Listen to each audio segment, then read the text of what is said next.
Recording? Okay, so we are now recording. Awesome.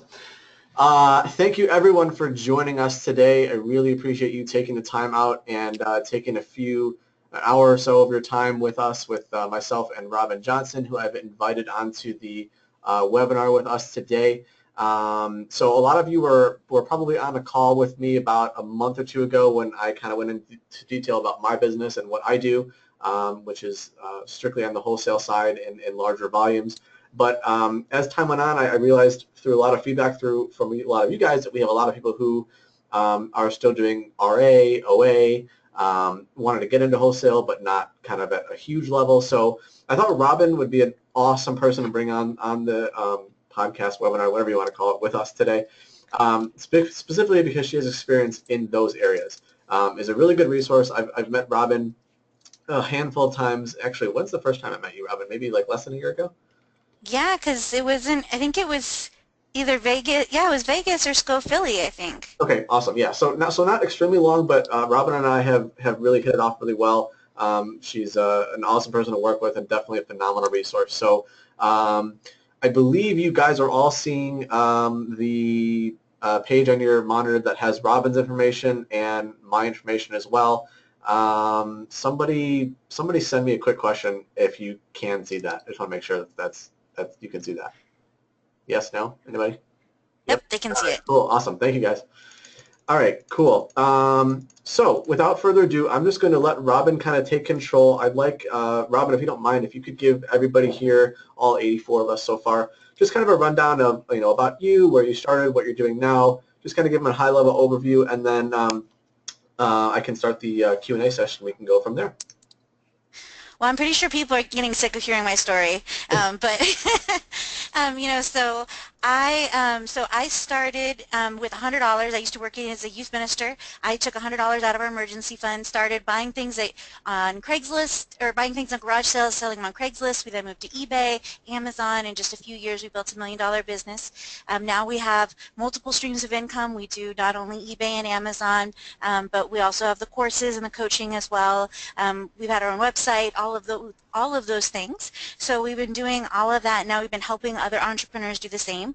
We do primarily a lot of wholesale and retail arbitrage. The first 2 quarters we're heavy on wholesale, and then the last 2 quarters we're more heavy on retail arbitrage.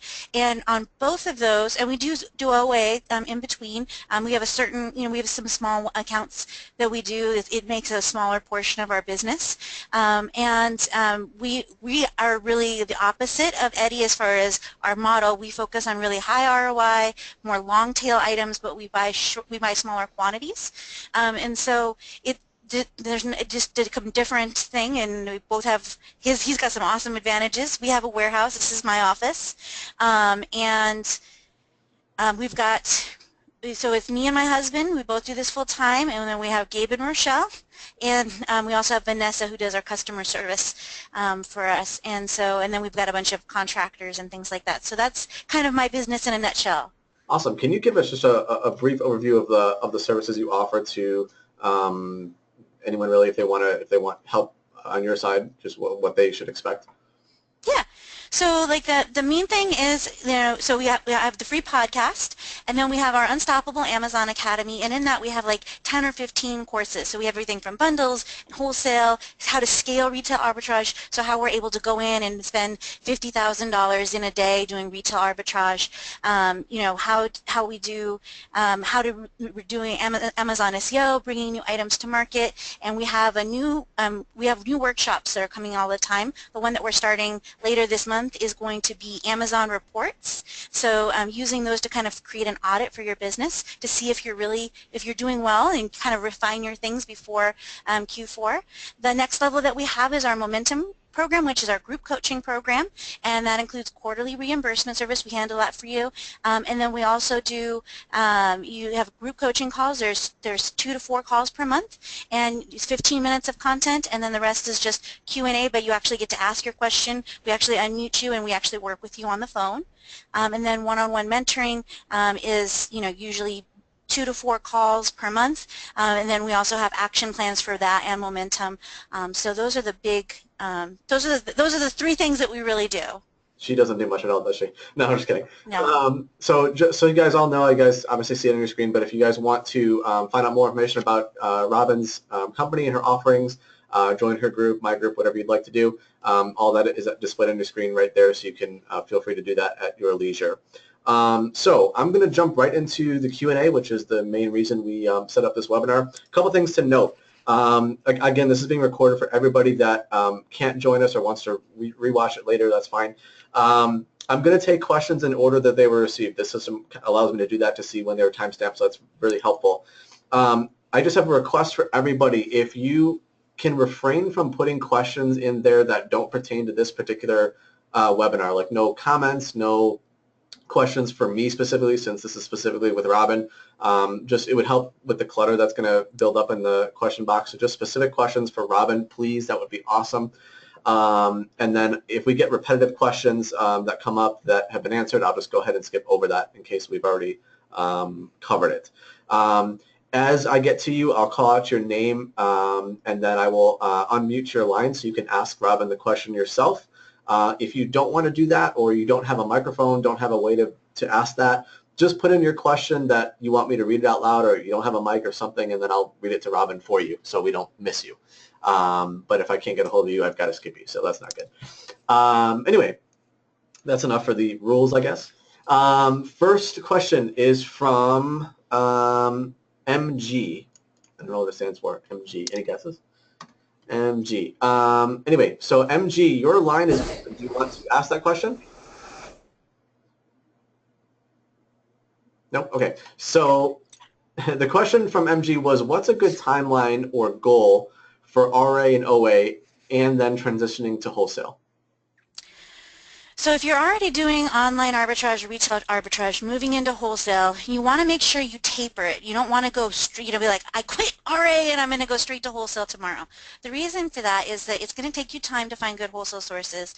And on top of that, you're adding an extra, usually a week or so on the turnaround time from when you order until the time it gets to you. So it does change your cash flow a little bit, and since you're usually buying deeper in wholesale than you are in retail arbitrage, that can also affect your cash flow. So it's important that you kind of ease into it. That's one of the mistakes that I see people all the time make. And then also, making sure that you're not expecting to get a lot of this, unless you've been really finding things you can sell for over retail price, that you don't try to look for the same items that you're looking for retail arbitrage for wholesale. I think that you can do it pretty quickly. Within, like, as far as like if you wanted to transition all the way, you could do that in 3 months if you worked really hard. So if you have the ability to actually go to a trade show, it's going to speed up things quite a bit because you're going to be able to get a lot of price lists really fast. You can do it without going to any trade shows. I know some people, with kids or family members, they just can't do that, and that's okay. It just it's going to take a lot more contacts. If you're just sending email, you're going to have to email a lot more people than if you even are calling people on the phone. So anytime, the more human the contacts can be, the faster it's going to be. And then it's going to really come down to having a system and having virtual assistants, probably, because most people don't like crunching the data, to help you run the data to find the profitable ones, the ones that meet your buying criteria, and you can move pretty quickly. I just wouldn't recommend doing it all in 1 month. I think 3 months is probably sufficient. We actually tell, if we have somebody who wants one-on-one coaching, if it's after August, we actually tell them not to move into wholesale until the next year, because we don't want you to be slowing down right as fourth quarter is picking up. Because when you move into wholesale, it's kind of like the world's longest bag of microwave popcorn. It's, work, pop, pop, and then all of a sudden it starts to pop, pop, pop, because you start to get your system down, you've done that research, and it all starts to come together, but it takes time. Awesome. The next question comes from Tiffany McLean, and let me just see if you would like to ask your question. Tiffany, if you are available to ask your question, go ahead. Tiffany McLean. Okay, I will ask it for her. The question was, where can we find more information about conferences and e-commerce get-togethers for Amazon? So, So if I'm speaking at it, I usually have it on my website on the speaking things. You know, there's a couple kind of staple conferences that are, but there's always new conferences that are coming up. So as far as conferences, I would say, well, Eddie probably knows which all of them. You should just put together a list. But you know, so like the ones that are coming up, like ASD is coming up, and then Midwest Ecom, the one that's in Minnesota, is coming up. That's the middle of July, and then ASD, and then Think Global, or yeah, then Think Global Retail, and then PubCon, which is that's probably Think Global Retail, and PubCon is probably not really for everybody for e-commerce. It's more for search. And then there is Ecom Chicago, which will be the beginning of October. There, CES is in September, but that's sold out. And then there's SCO. SCO is the end of August, and I think that's all for right now, I think. And SCO, just to make sure the audience knows that the main one is in Seattle in August. There's also a smaller one in Philly, which already happened. When was that? That was in March, I think. March, April? Maybe, yeah. So that's Passover. Yeah. So that's not that's that was a bad timing this year for sure. But there's usually 2 per year, unless she's going to change it next year, which I don't think she is, but she might. Philly and Seattle. Seattle's the bigger one. And actually, I'm excited about that one because I have not been to that one ever. Shocking. But I will be there this year, so it'll be an interesting experience. Next question comes from Ron Rudick. Ron, can you hear me? Yes. Okay, go ahead with your question. Yeah, my question is, I'm just starting out and I want to get started in wholesale, but I want to buy at a smaller level. So small pallets or small boxes. What do you recommend, where to go to find things like that? So you can actually, so I know this is going to give Eddie a heart attack because this is the opposite of his model, but you can actually go to some of these smaller companies and they'll actually sell you 6, or some of them will even sell you 1. I know, yeah, I know. So, you know, the smaller the company, usually the smaller the minimum opening order. So, in grocery, a lot of times, those smaller manufacturers, if you get them to ask, if you're working with grocery wholesale, you want to make sure the question to ask is, do you ship direct? Because if they only use distributors, you're going to need a warehouse usually to get Nature's Best or KeHE to deliver to your they don't normally deliver to residences, but you know, if you can start there, or you know, when a smaller company goes to a trade show, they really have to make those sales. So they're usually more willing to let you try, you know, give you a break for the case price. So you can actually order, you know, a lot of them, you know, they have a minimum order of like $100, $200. So the key there is you have to make sure with a younger company that they've already established the demand for the product. You can't, so you need to make sure that they have at least some following. So if they say they've got the world's best cookies, but they've got 1 star on Yelp, they don't have the world's best cookies. Okay. So, you know, those are kind of things. So you do your research, make sure the keywords are good, look for things that are niche-y and weird. That's what I do. I know, Eddie, you do more commodity stuff, right? Yeah. Yep. Yeah. So we're complete opposites, but you know that way I'm allowed. I spread it out over a lot of items that over you know, a lot of different companies and different SKUs. Yeah. Do you recommend AliExpress? No. No. Yeah. So my stepmom is from China, and so she's actually from Shenzhen, and because I have family in China, I know how crazy China is, and so we don't order from China. It just, unless, even if we did, we want to make sure that we had it tested for safety compliance, lead testing. You know, you're going to need Prop 65 labels, those kind of things. And the problem with AliExpress is if it's a brand name, it's probably fake. And then if it's not a brand name, then there's probably a lot of people that are going to have it. And so you have to deal with more competition. And you have to deal with importing it. Whereas if I go to a trade show and I find a small company that is just starting and they're shipping out of Indiana or they're shipping out of LA, the shipping is less. I don't have to deal with the import part. And they're required by law to make sure that their product meets certain requirements, and they've already done that safety testing.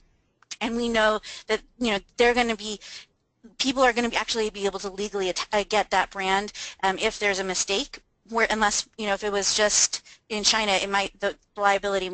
You're going to be the importer of records, so you're going to take on more liability. Okay, thanks, Robyn.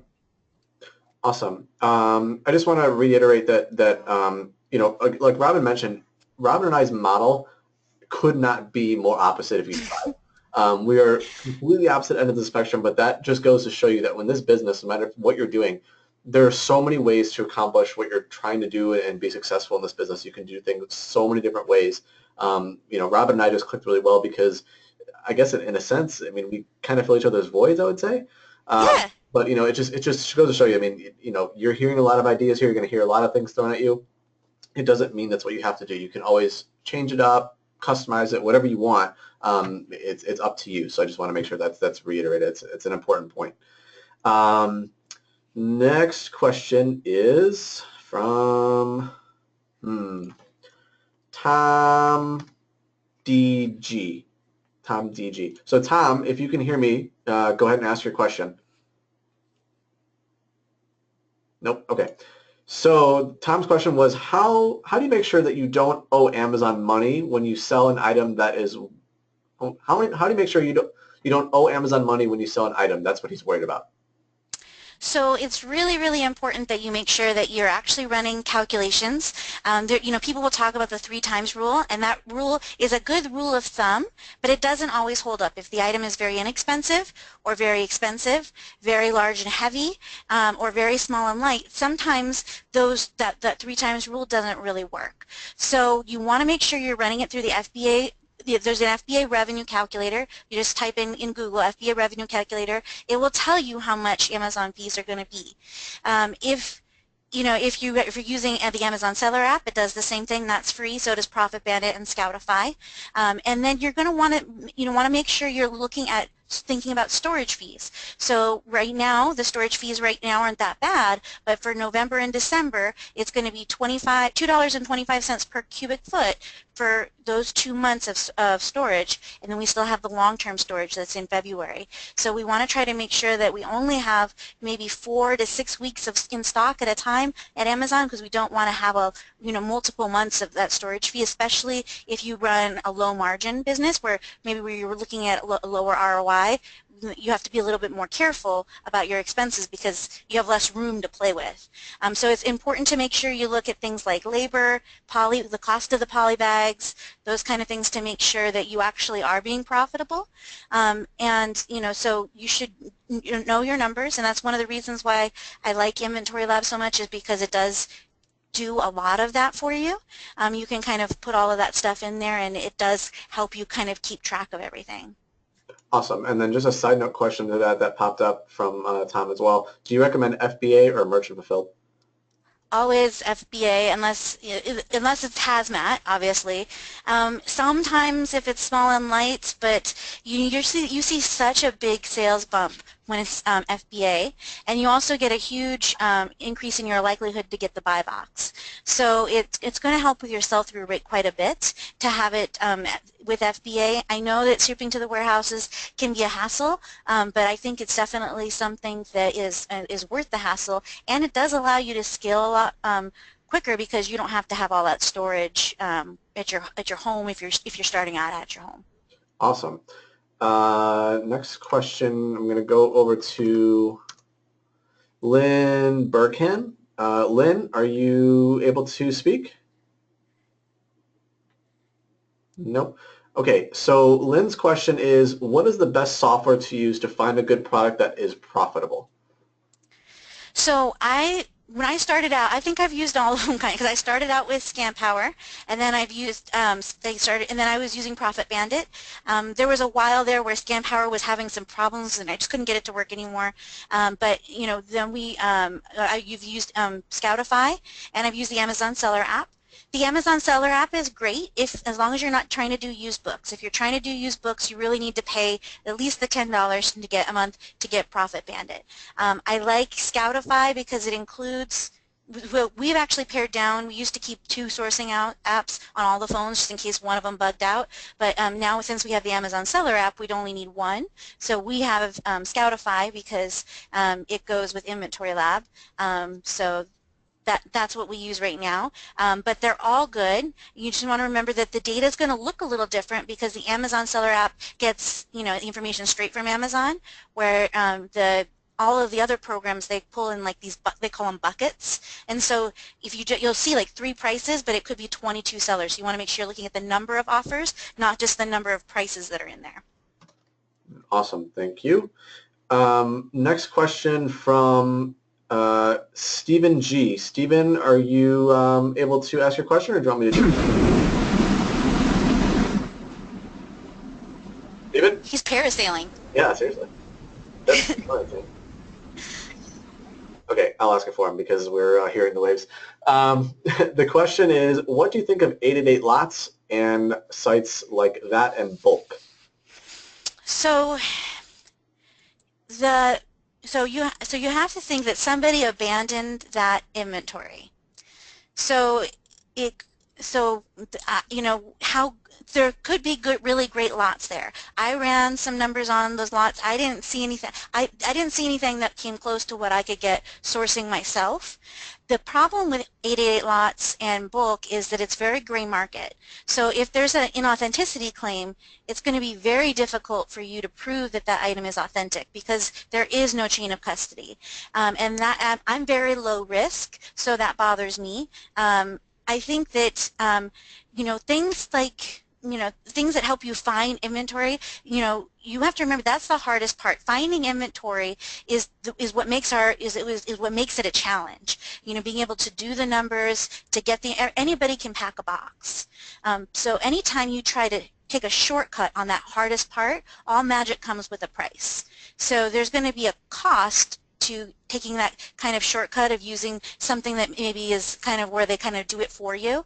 And I guess maybe it's because I've already paid my dues and I've already done the work to kind of create the systems, but I'm not a huge fan of them because of the gray market issues, and because I saw a lot of things that were really high ranking, a lot of things that Amazon was selling on, so I didn't think that they would move as quickly as the things that I could buy on my own. I don't know how Eddie feels about it though. It's your show, Robyn. It's all okay, so next question comes from, let's see, let me go find them here. Stephen Rebuck. Stephen, can you hear me? It's like a guessing game. Stephen Rebuck. Okay. Stephen's question is, do you see a radical change coming to the wholesale industry with Chinese companies plus wholesale companies beginning to source their own products? So I think that there is going to be lots of change coming. The idea of, people, there's going to be a need for third-party sellers. And I think that especially if you can, what I know Eddie teaches is if you can provide value to that wholesaler, then I think that there's going to be a definite need for third-party sellers like us that can handle the Amazon side, because we're already working with manufacturers who are saying they're maxed out. They're because a lot of them, I think sometimes we think that if somebody has a branded product, like a real product, like at a trade show, that must be their full-time gig. But actually, a lot of them work. And this is their side hustle too. So, or they're still trying to figure it out. You guys have seen them on Shark Tank. They don't always know what they're doing.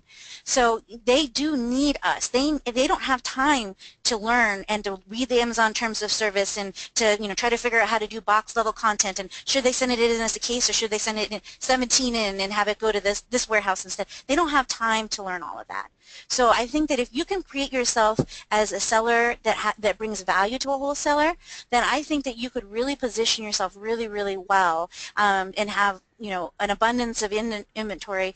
And I think that the same thing is going to happen with retail arbitrage. It's not going to go away. The low-hanging fruit is going to move, but it's not going to go away. And wholesale is definitely not going away. The way that we do it might change, and some of the popular strategies that we are using, those might change. But I think that the idea of, buying items and bringing them to the marketplace, that's not going away. Awesome. And I just want to add to that in that a lot of people may be lost in the sense of, well, I want to provide value, but I don't know what value is in this industry. So when people ask me that, I put it back on them and I say, well, if you want to partner with someone, a vendor or manufacturer, whoever it is, there's no harm in asking them, like, what are your pain points? What are you struggling with? And finding out what they really are looking for. I mean, you can pitch something until your lips are blue, but if the vendor is not seeing value in what you're bringing, it doesn't matter. So there's definitely no harm, and it's probably actually a good idea to ask them the question, see what they're looking for and see if it's even a viable option for you to fill. Because if you can't do what they're looking for, you're wasting everybody's time. But if you find someone who, really simple issue that you can solve or you feel like you can work on, awesome. But just being able to get there and ask that question is huge, just to start with. Well, so sometimes you can turn that no. Like they might be like, we don't sell Amazon sellers, and people will take that really personal. But if you can take that no and say, can you tell me why? Not because I don't want to argue with you. I just want to know what issues you're worried about so I can try to help other people solve that issue. So if you can find out what they're upset about, usually then that gives you the access, so they can say, well, I'm worried about people violating MAP and it upsetting my brick and mortar stores. Or I'm really worried that, we're not going to be presented well. Somebody put a horrible listing up and there was cat poop in there. Well, then you can say, well, I can fix that for you. So you want to, like Eddie said, find their pain point, and then you want to be able to either fix it or invest in the education to find out how to fix it.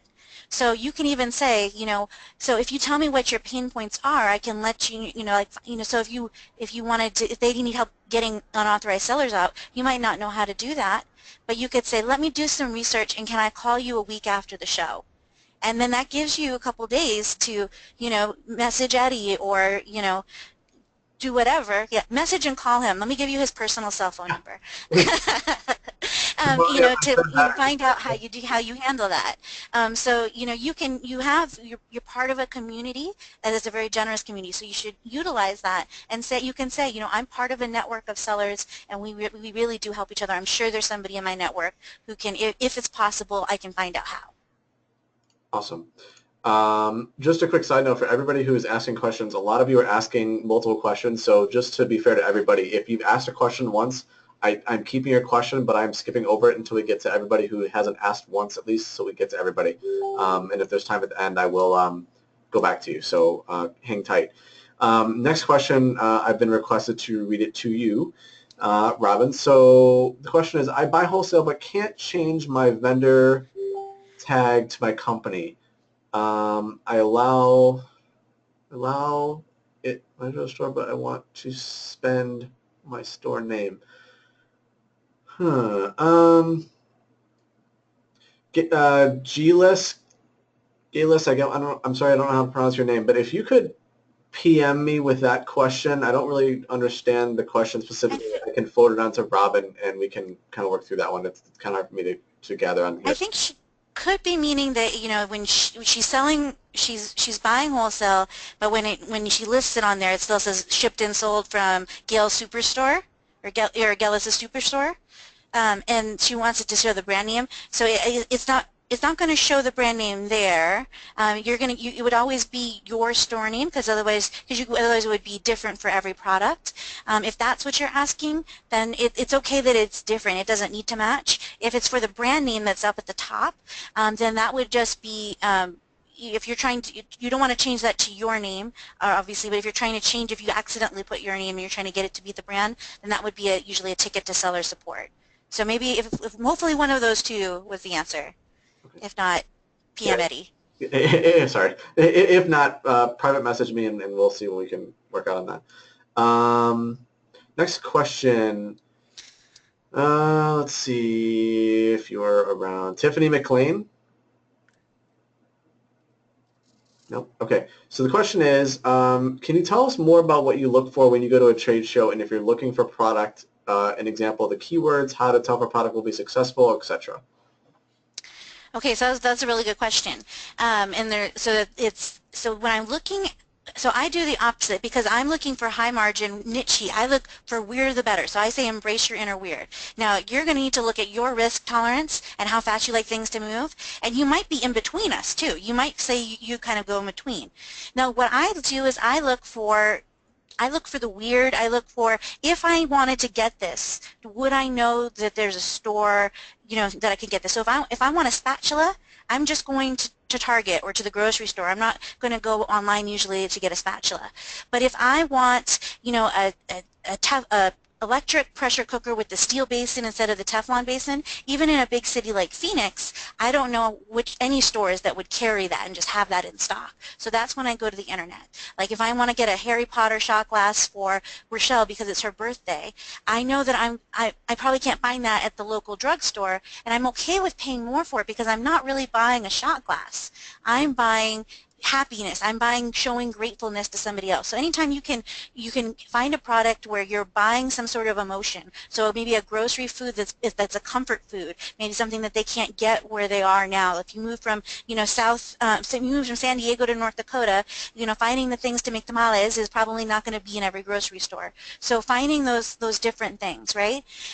So I look for the weird, but I don't really disqualify unless we try to get as many price lists as we can, and we run through a 4-step disqualification process to see if we want to get the price list. First is, can I sell it on Amazon? So is it aerosol? Is it a category that I'm gated in? Is it a restricted product?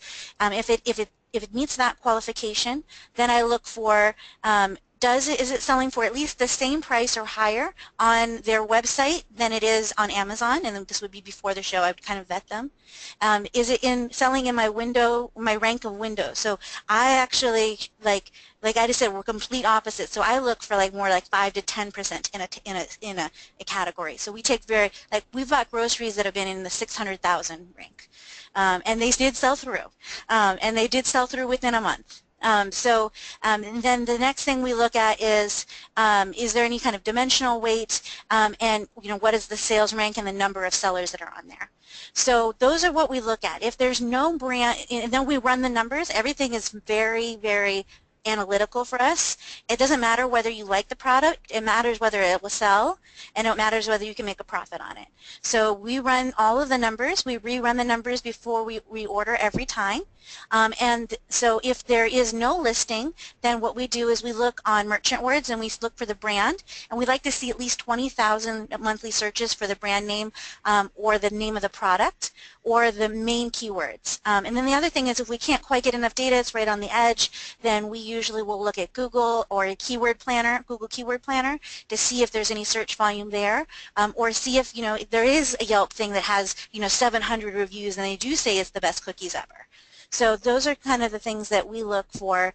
And then we always start out with a small quantity. We don't create listings for anything that's not replenishable, really, unless we get like a super smoking deal on it, because we want to, if we're going to invest the time in running sponsored ads and creating a listing, we want it to be something that we can go back to the well over and over again. Awesome. Thank you very much. Next question I'm going to read out as requested. It says, what kind of profit margin do you look for in wholesale? What's your minimum threshold? 70% is what our minimum. Now when we went from RA to wholesale, we dropped it down. We were doing about 50-60% retail arbitrage, and then we dropped it down to 45. And then I think it was about March or April of last year, we decided we found that we were really busy, but we weren't seeing a huge increase in profit.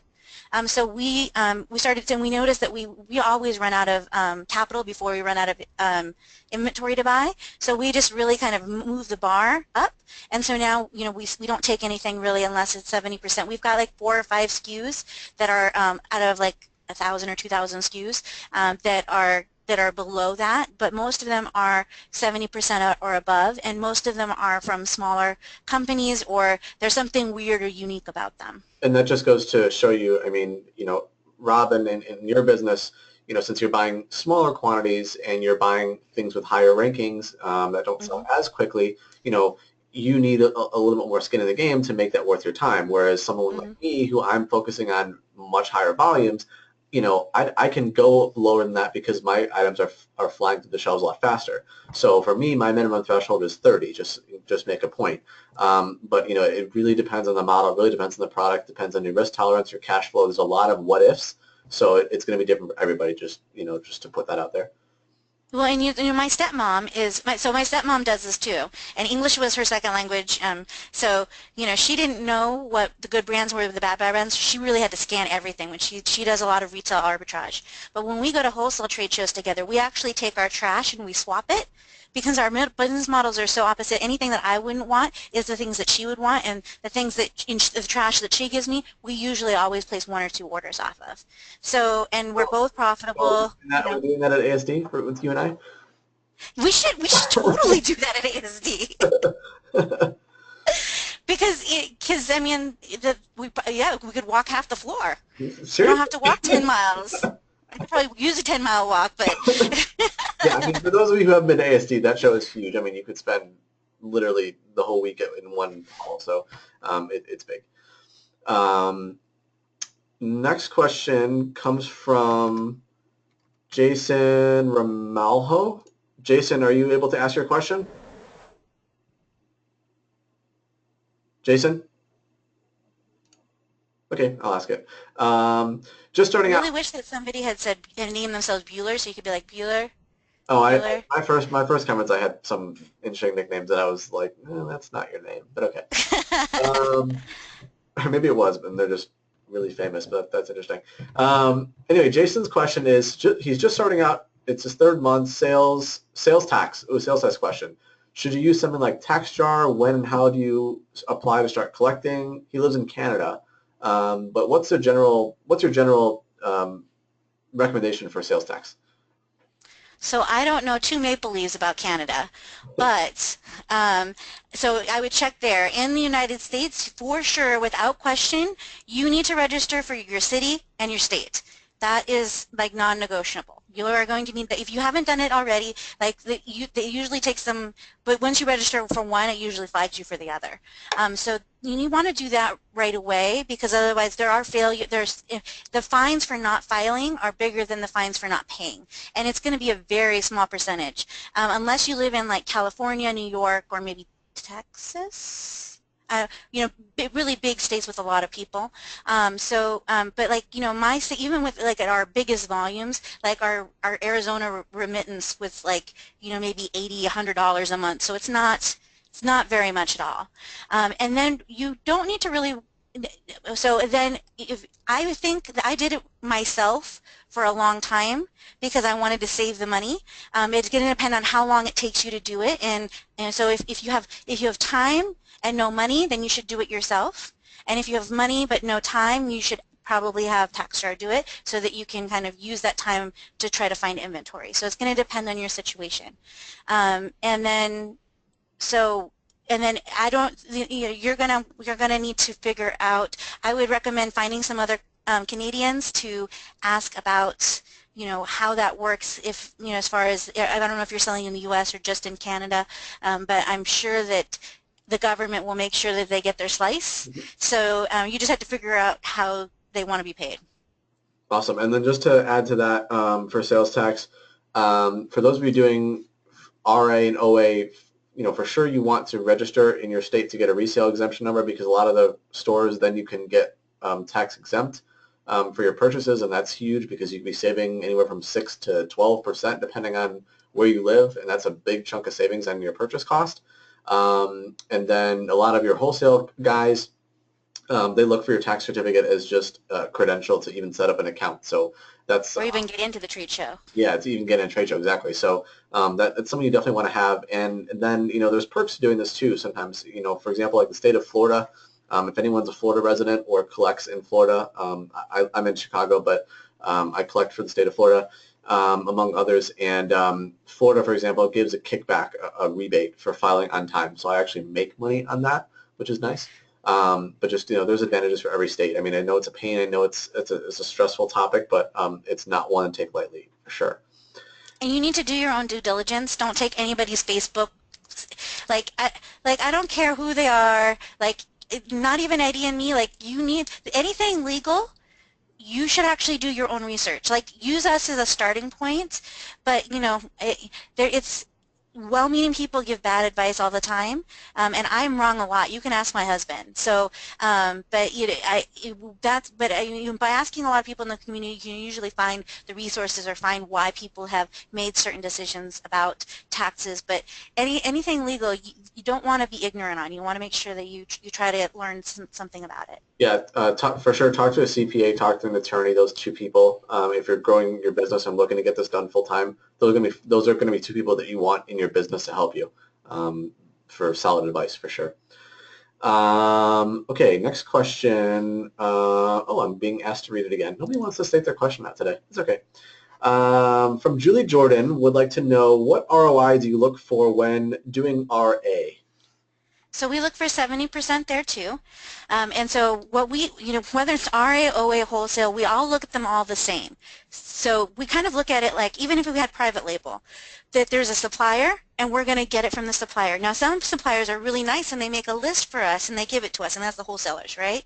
And then they make it much easier for us to buy in bulk. Some of them are kind of more of a pain, so we actually have to go into the store and we have to like scan all the items and we create a list of everything that's in that store or in a couple of categories in that store, and we kind of create our list and we treat them like a wholesale. So that's kind of how we approach retail arbitrage. That's how we approach online arbitrage too, because we're with the weird and niche-y. We'll find a weird niche-y site and we'll catalog everything that's in that site and we'll run to find out which things are profitable.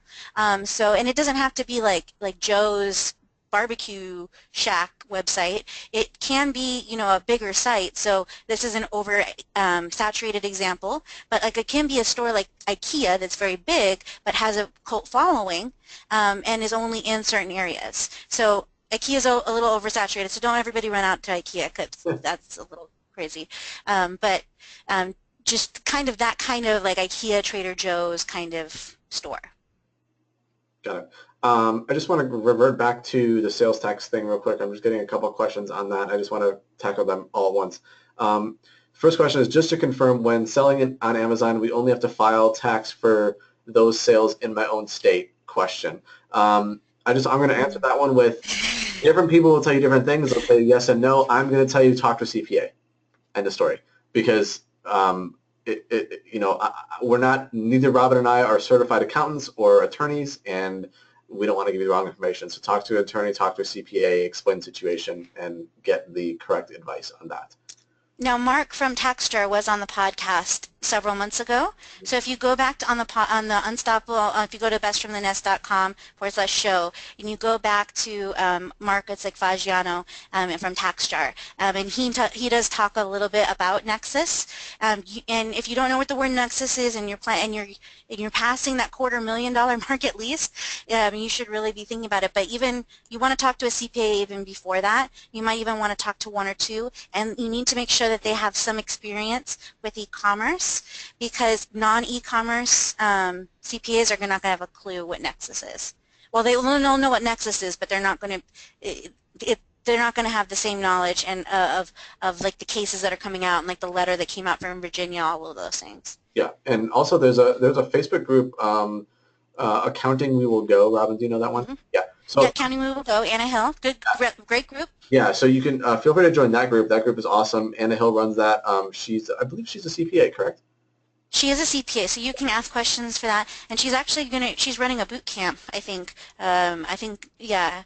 So it's a great group. I can kind of maybe as we're looking for the next question, I can pull up that link for people who may want it. Awesome. So yeah, the Accounting We Will Go. Accounting We Will Go is the name of the group. If anyone wants to search that. Okay, next question. Oh boy, this comes from your buddy, Howard. Howard is actually in Vegas right now playing poker and still joining the call. Can you believe it or not? Let's see if he wants to ask this question. That's dedication right there. Howard, you want to ask your question? No, Howard's probably winning. He's probably at the poker table. He's trying to like look chill. He's coming up as non-attentive. See, I can actually tell when people are not attentive on this webinar thing. It's pretty interesting software. So if you're pretending to pay attention, you're not. I know. Anyway, Howard's question is, how do you compete with Amazon? What techniques do you use when Amazon sells on your ASIN? So because I'm in the weird and niche-y, the things that I'm selling aren't appealing to Amazon. So it's very rare that we actually have that problem. And we usually, since if we're wholesaling, we talk with the brand owners, and usually they've already tried selling to Amazon and they don't like it. So we already have a relationship, so we don't really do that. If something we were buying, maybe retail arbitrage, Amazon came on, we actually try to avoid having to play with Amazon because they don't care about profit, and they don't always share the buy box. They didn't do well in preschool, I don't think.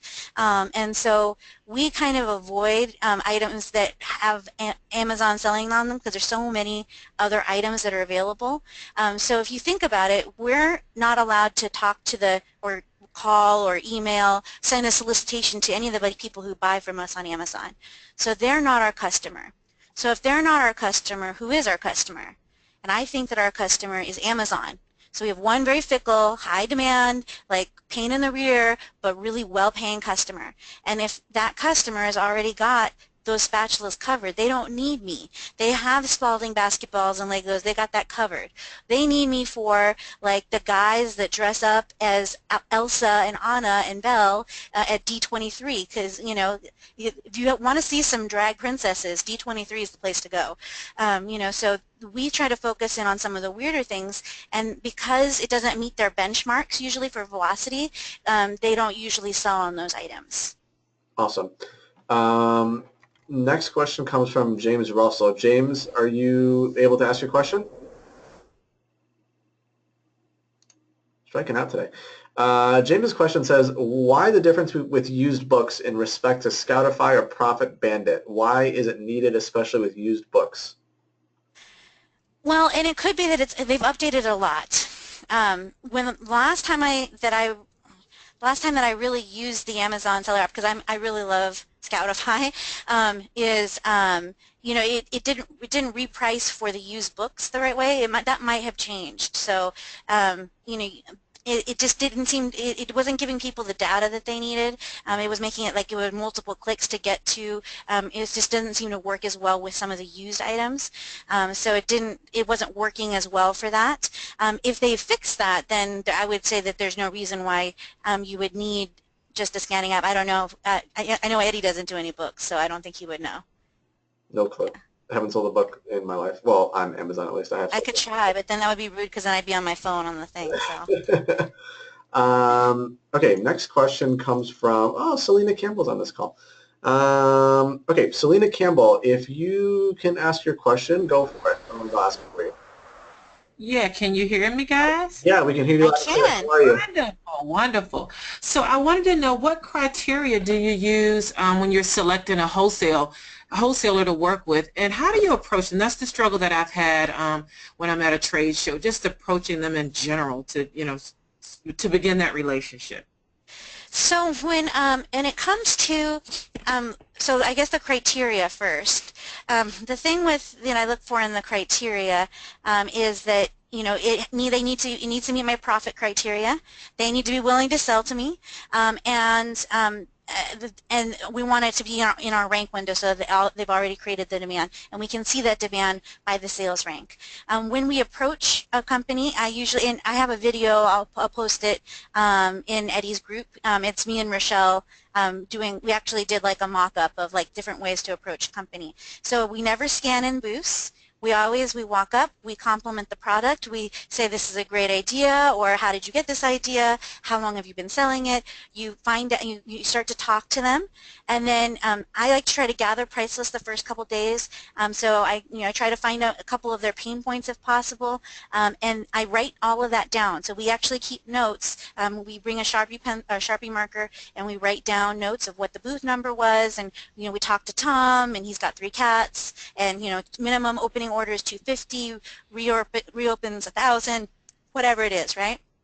And then we get the price lists, and usually what I'll do is I'll say, you know, it's just the first day, and by the end of the day, everything just kind of blurs together. So I'm just kind of like scouting things out today. Can I come back tomorrow when I like know exactly what questions I want to ask you? And you know, they understand that you kind of need to see everything too. And that usually is, you know, it's a good way for you to find out kind of where they're at. It's kind of a chance for you to build rapport. And so one of the things that you know, we try to do is we try to, you know, if they ask if we sell on Amazon, we are always honest. If they ask where we sell, we assume that they do care. So we say, well, you know, actually we sell online, and when we do sell on Amazon.com, is that okay with you? Because I don't want to waste your time, and I know I definitely don't want to waste mine. And so I know you paid a lot of money to be here, and sometimes just that honesty and being upfront goes a long way. And then they say, usually they'll say, oh, well, I don't sell because XXX. And then that's when I say, well, did you know that Y? I can fix this thing, right? And so that usually gives me the opening to kind of go in. Did that answer your question, Selena? Yes, it does. Thank you. No problem. Awesome. Thanks, Selena. Selena's awesome. I actually met her at SCOE, and she actually... My daughter's name's Selena. She just spells it differently. Selena actually came out to visit me, so she's a hustler. She's a good person. Let's see. Who else? Ooh, this is a good question that always gets asked to me. Oh, no microphone. I get to ask again. Hooray. Alex would like to know, what do you think of drop shipping? So there's good drop shipping and bad drop shipping. So drop shipping, like I'm going to order it from Walmart when you order it, that's against Amazon's terms of service, and they're really trying to get rid of those people. So I don't recommend that, like that whole DS domination thing that was happening. I'm a rule follower. I mean, like I buckle my kids in the car seat, like if we're going to move the car like 3 spots over. So, you know, if it's against the terms of service, I just won't play with it, because too much of my income comes from Amazon. So I don't gamble when it comes to that. If you have a drop shipping relationship that is you know, with a real drop shipper, and you really make sure that you're really careful, it can be done, but more often than not, it is not done well, because you have to, not only do you have to manage that relationship really well and make sure that they get those orders really, really fast, you have to make sure that you can count on them to fulfill those orders really, really fast. Because if they don't fulfill those orders like they said they would, Amazon is not going to listen to your excuses of why the orders didn't get fulfilled. It's all a negative mark on your account. So for me, I'm a control freak, and I don't feel comfortable giving that much control to a company that probably just doesn't care nearly as much as I do. So it's a no-go for me, but I do know people who have done it successfully, but I know a lot more people who've been burned than people who have done it successfully. Awesome. Good advice. Good advice. Next question comes from Dirk Rader. Dirk, would you like to ask your question? Dirk Rader? Okay, I'll ask it. Beyond trade shows, what is the best method to search for suppliers? So there's you know, you can use trade shows as a lead source list. So you can register for the trade show, get a list of, you know, you can look at the exhibitor list and use that as a lead list to start contacting those companies, just like if you were going to actually attend the show. The other thing you can do is you can look up those companies and look at customers who viewed this, also viewed that, start writing down names of those different companies, and then start to create a list and have a VA go research all of those numbers.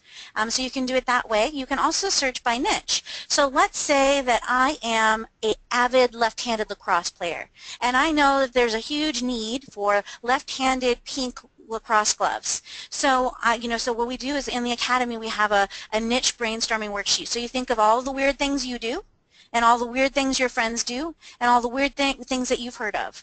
You know, so like I was one of those crazy people that did cloth diapers, and my my daughter up in like a papoose on me, and I had friends that like ate their own placenta, like there's all sorts of craziness, right? So I could start and say, okay, if I wanted to find a new wholesaler, well, cloth diapering, baby wearing, all of the different things that I've heard, like my son's gluten-free, egg-free, carrot-free, radish-free, so what are paleo gluten-free foods, and then I think of all the weird things. My stepdad, have you ever driven past a park and seen people pretending like it's the Renaissance Festival? That's what I grew up doing. So, like I know that there's people that need swords and things like that, right? So, you think of all of those weird kind of categories, then you start to think of what are the products in those categories? And then you start to look those products up and start writing the names down of the different brands, have your VA look up the contact information for those companies, start contacting them, and then the best part about that is if you already know that niche well, you're probably already a customer. So you know that, for example, that like in cloth diapers, the pockets sell better than the pre-folds, but there's like a whole like group of people who like the pre-folds. But if you need the pre-folds, you also have to have these things. And people don't use the pins anymore; they use the snappies. So you're going to know a lot about that niche and what sells and what doesn't sell and what's rare and what's not rare. So it's going to help move it along a lot faster. Awesome. Next question comes from Stephen G. Stephen, are you available? Maybe no mic? Okay. Stephen's question is, he says, speaking of things changing recently, I've seen gurus online saying that RA and OA won't exist in a year or so because stores are not allowing big purchases and manufacturers restricting online sellers. Do you think this is a real issue we face going forward? Always has already changed significantly. It used to be I could go in to Toys R Us any day of the week and spend $3,000 like without even like breaking a sweat. It was easy. And now that store, it's pretty crazy on there. There's a lot on there. So things have already changed and they're going to continue to change. So will RA look the way that it does now in 3 years? Absolutely not. Will there still, if you look at it, Target's banned resellers. And they've actually, they're like seriously like putting photos up and like kicking people out of the store. But there's still people who are making money off Target, right? Those big stores are never going to be able to completely keep up. Some of the main ones that are really focused on it will, but there's always going to be smaller stores, regional stores. There's always going to be some things that just the market is out of balance on, and as soon as it rebalances, there'll be a new thing that will come up. I don't think retail arbitrage is dead. I don't think it's dying. I think it's changing, and it looks really scary because so let me use this as another example. Eddie and I both know some people in IMA that have been doing wholesale for a long time, and they've been doing Amazon wholesale for a long time. But because now of all these influx of sellers, the model that they used to do, how they used to source at ASD, has changed dramatically to the point where some of them are thinking about not selling because they feel that model is dead now. And it's not that it's dead, it's just that the cheese has moved. And so people like Eddie have been, they followed they found the new cheese, and so you can't do wholesale the way that you could 5 years ago. You can't just, sell commodity toys and just get an account with Lego and have it be skippity-doo-dah. It's more difficult now. I think RA will be the same. It's going to change, and so some people will think that it's dead because the way they did it is dead. I don't know. Yeah. And just to back up to one thing you said, for those of you who don't know what IMA is, it stands for Internet Merchants Association. There's a Facebook group, believe it or not. For IMA, it's called IMA Merchants is the group name. For those of you heading to Las Vegas, definitely join this group. Robyn and I will be at that event and hope to meet a lot of you guys there. The IMA is there every single ASD show, and ASD is twice a year. We have a lot of good educational sessions and a lot of networking opportunities. There's a suite at where is it at? Is it still at Bally's this year? It's going to be at Bally's. Okay. Yeah. So there's a suite. I'm staying Flamingo, but yeah, it'll be there. Yeah. Okay. Yeah. So there's a excuse me. There's a suite. 1 or 2 of the nights that everybody kind of gets together and we do a lot of networking and sharing of details and brainstorming. So it's definitely a good group to be a part of. both on Facebook and if you go to Vegas live as well. Next question comes from Dan Vert. He says, do you recommend between finding products at trade shows and online or virtually, what are the pros and cons of both? Because there's people who can't travel, obviously, so they have to do it from their computer. So what's the pros and cons of both? And that was for wholesale, right? Didn't really specify, but I'm guessing. So the pros for so the pros for actually going is you actually get to see their face, and you can get that instant gratification that you're used to from retail arbitrage a lot faster. And that's really the reason why I think a lot of people fail at wholesale, is because they try to do that trade show, no show thing where, and we have the way to do that in the academy, how you contact them, all of that stuff. But the problem is that you have to go, when you're not actually, because when you actually go to the trade show, they know that you spent money to get there, that you had to present credentials to get in, so you are assumed to be a credible buyer. Any Yahoo can send them an email. So you're going to get it's going to be a lot harder to establish your credibility. It's not impossible. We still, we've been having Gabe contacts some new wholesalers, and we're getting at least 10 or 15 responses a day from companies that we've contacted for price lists. So still very, very doable. But you do get that instant gratification, so I think that that's really awesome for going to the show. The cons are obviously the expense and the time away from your business, so you have to make sure you plan for that. You have to make sure your cash flow can handle that.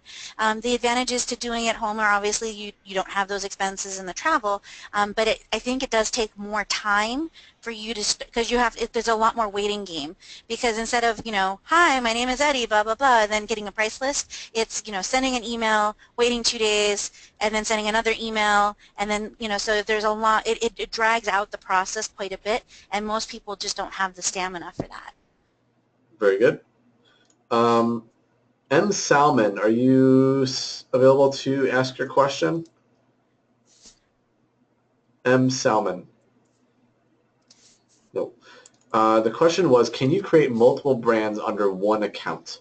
I don't really know the specifics, but that was the question. Can you create multiple brands under one account? Okay, no Mike, he's telling me, he or she telling me, I'm sorry. Can you specify can you kind of specify specifically what your question is, and then I'll come back to you when we get more clarification on what that is. Thank you. Let's see, who else? Oh, Adrian. Adrian D., are you available? Do you have a mic? No. I love Adrian. I saw her at SCO, but I didn't actually get to see her and say hi because I was like rushing around, so okay. I hope I'll see her again soon. Okay, well, her question is, how do you pick products that are not on Amazon? How do you run the numbers? How do you figure that out? So, we look at merchant words. We look for at least 20,000 monthly volume for the name or for the brand, or if it's something that's really unique. Like we brought, I was at ASD, and I always walk the back edges if you're going to be looking for weird niche stuff, because sometimes people will register late and they'll get put in outside of where they normally would go as far as their category. So there's people like back between like the pot scales and then like naked like the smoking area, like a convenience store area, and she was selling these little 1-ounce flasks, but she put them in tampon wrappers. So they look like tampons, so you could sneak them into the football games. And I was like, I'm a rule follower. And so I totally think that, and I think this is hilarious. So we looked, and we couldn't find that item on the market, but we found there was a shamboos bottle. And I was like, this is kind of like shamboos. So we looked at there. So we'll look at similar products sometimes. And, so if we're looking at it, but if I had gone there, so if you do that now, so they're at ASD every year. In fact, there's like 6 of the companies. There's a scarf one and a tie one, and there's a purse one, and I think it holds like a whole bottle of wine. But now if I looked at it, I would be like, wow, this is a really great thing, but there's like 60 competitors, so I don't know if I want to get in the space anymore. So we kind of look and see like how competitive the space is there search volume. Because even if there's 60,000, and I'm glad you re-asked this question came up because I don't think I answered it fully all the time. Even if there's 100,000 search volume per month on a keyword, if it's the word garlic press, then I don't want to buy it because there's like a million garlic presses. So unless this one does something really, really awesome, it's not worth bringing to the market. Got it. Next question comes from Michael Chen. Michael Chen, do you have the ability to ask your question? Nope. Okay. Michael's question is, I have a question about how to track the cost of products. What apps or solutions do you guys recommend for tracking the cost of products you source? Also, is it better to form an LLC for FBA? Okay, I'm going to answer that question first real quick. LLC, S Corp, whatever, talk to an attorney. It depends on your business model, it depends on your state. It's just like taxes. No one can give you solid, for sure advice on Facebook groups or these webinars, etc. They'd be doing you a disservice. So they can give you, rough ideas, but for legal questions on how to set up your business, talk to an attorney for sure.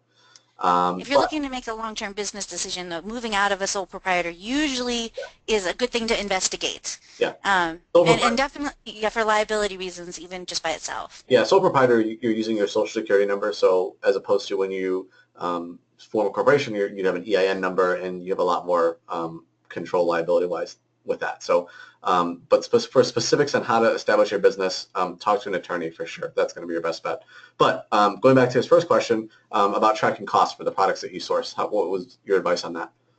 So, the way that we track price is that we have it for our replenishables that we get at the same price. There's a code in our SKU, and then there's also, so it looks like it says 0659996577775, but really all of those numbers on the edges, or all the numbers at the beginning, depending on when we created the SKU. We have two different models that we're using. It has the price built in, so we can do it quickly for the feed for repricing if we're manually doing anything. And then the other thing that we keep a track of it in Inventory Lab. So, I have a friend that's like crazy, like security data freak, and he says if your data doesn't exist in 3 places, it doesn't exist. So we never know, like we want to make sure that we have copies of your data somewhere, especially when it comes to financial things. And we want to try to keep, so you should be backing up, your computer and any like financial data, and you should make sure that you have it in at least 2 locations, especially if you're storing it just in the cloud. We want to make sure we have a hard copy as well, or at least local copy. Yeah. Very good. But can I, since we talked about like sole proprietor just for a second, especially if you have assets, and you need to really look at that sooner than later, and assets can just be a house and a car, and then the other thing you need to look at is liability insurance. A lot of people don't carry that, and people's houses have burned down with inventory, and they had to start their businesses over, and then there was a warehouse that burned down, and they did have insurance and they were able to keep their business running. So having the right insurance, and getting quotes, but always consulting with an attorney, always, talking about insurance with a licensed professional, but, something to definitely consider. Definitely. Very good advice. I'm going to go back to M. Selman for a second. The question was clarified. So he means with selling in multiple categories and multiple brands, do we need to have a separate account, or can that be done in one? So, the simple answer to that is that one account can handle anything you're approved to sell. And actually, per Amazon policy, you're forbidden from having a second account unless you have express written permission from Amazon to have a second account. If you do not have authorization to have a second account, that can get you banned. So do not do that without getting permission. If you need a second account, there has to be a valid business reason for why you need that, and you need to apply with Amazon for a second account. But yeah, you don't need a second account for multiple brands or multiple categories. It can all be handled through one. Let's see, next question. So I'm going to call him out for a second because I can. Travis Ross has a question, but he left. But I'm going to ask him. So Travis's question for when he actually reads or watches the video again. What is your solution for the wholesaler that doesn't like Amazon sellers because they don't want their products racing to the bottom? How do you solve that pain point for them? So usually it's like, well, they ask where you sell, and you say, I say I sell online. I don't want to waste your time, my time, blah blah blah, right? And then the thing is, well, you know what? We had some Amazon sellers, and it was just out of control. So we had to completely stop it because now our brick and mortar stores were upset, and you can see them actually get physically upset usually, right? So I use, instead of trying to push back, what I do is I get right on their side. I go, you know what? I totally get it. This is your baby. You've invested everything that you have into this business, I'm sure. And this is how you pay your mortgage. And people just can't mess around with that. I completely understand. I will tell you that we have MAP agreements and we honor them 100%. And this is actually a true story. Our repricer accidentally moved something down 1 penny before, and I actually left Disneyland because I couldn't get it to work on my phone because it was 5 years ago or 4 years ago. And I actually left Disneyland, went back to the hotel, and re-changed my price back up to that so we could be MAP compliant within the hour. That we are really committed to being, to honoring MAP, and we will actually help you honor MAP. And they say, well, how can you do that? And I'll say, well, we're going to help you set up some alerts so that if it goes down below a certain point, I can give you some verbiage that you can put on your reseller. In fact, even if you don't want to sell to me, I can still, if you want, I can still send you that verbiage. You try to provide value whether or not they're going to use you. And then, a lot of times they'll say, well, you actually know a lot about this, or, it really seems like I really appreciate your integrity and, being willing to, tell us up front so we didn't have to hunt you down. And, so that usually will change it because I'm not fighting them because, they're expecting to be fought. So if instead of trying to push back, if I can just get on their side and say, I understand the problem, I hear your concern, and I actually have a way to fix it, then that usually makes the conversation turn very quickly. Got it. Next question comes from Bev P. She does not have a microphone, but is wondering, she hasn't started yet with this business at all. So what do you suggest for someone who is just confused, stressed out, doesn't know how to start? I mean, do they go, the question specifically is, how do you suggest starting? Do you do RA? Do you do OA? Do you go into wholesale? What's the best way to start with someone brand new? So there's a lot to get overwhelmed with at Amazon because there's different category rules and some are gated and like in the scanning apps, and there's a lot of different things. So whether people are starting with $10 or $10,000, we pretty much always recommend that you start with 2 to 3 shipments of used books. And it's not glamorous, it's not sexy, it's not cool. But what it does do is it allows you to get used to selling on Amazon without having to worry about poly bags and bubble wrap, and it's okay if it's in glass, if it's liquid, but not over 5 ounces, and all of those crazy rules. It takes out a lot of the learning curve. It gets you to get your first, because you can go to a garage sale, you can go to a couple things, you can get those items bought and shipped in within the weekend, but you could have this done by Monday. So you can have your first shipment in by Monday. And then once you see that first sale, it gets a lot easier to take action. The biggest thing that I see people is they get so caught up in wanting to learn everything first, and while that's admirable, there's a point where you just have to jump. And so books is the shallowest jump possible. So if you want to go so I think books is kind of like the regular diving board. You just kind of like jump off, and then retail arbitrage, and then wholesale is kind of like the high dive, and then private label is kind of like cliff diving.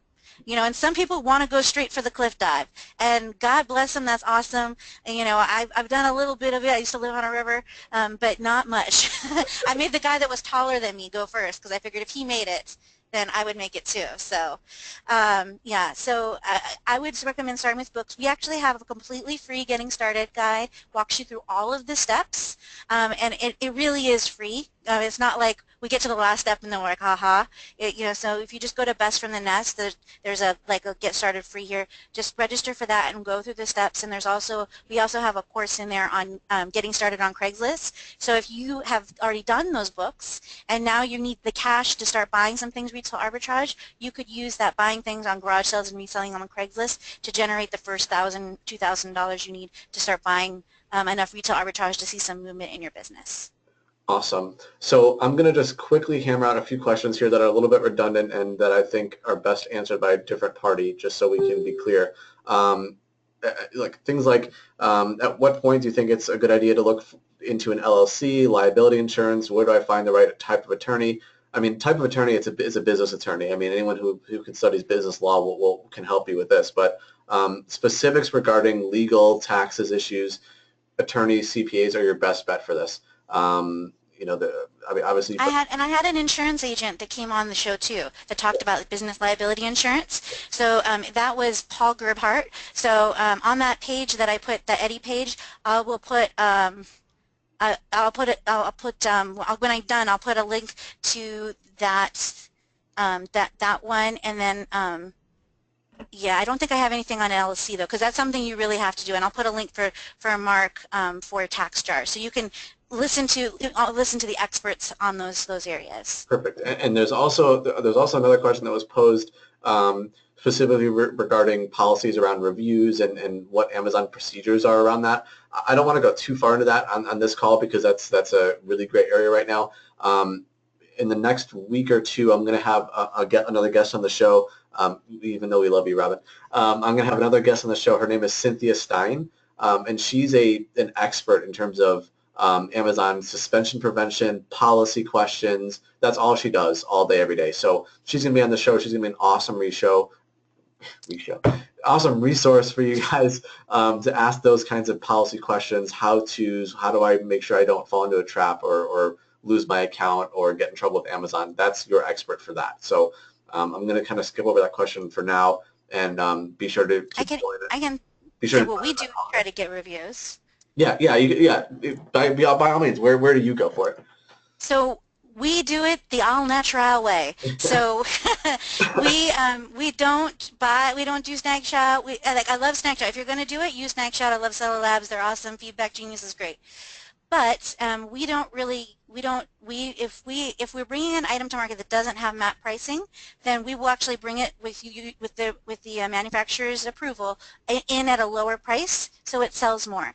Amazon search engine is all based off of conversions and sales, so if you can get some early conversions, then that can really help. Otherwise, we'll offer a promo code and we'll accidentally leave it open so people can see it. It gets conversions, and then we let the reviews come naturally, and then the reviews stick. I've seen some data that shows that only about 7 to 10 reviews are really needed to have the biggest impact on conversion, and the more niche an item is, the less reviews it needs, because people know that there's only going to be so many people buying, left-handed swords or crossbows that are like for the middle, like for Robin Hood, pretend you're Robin Hood.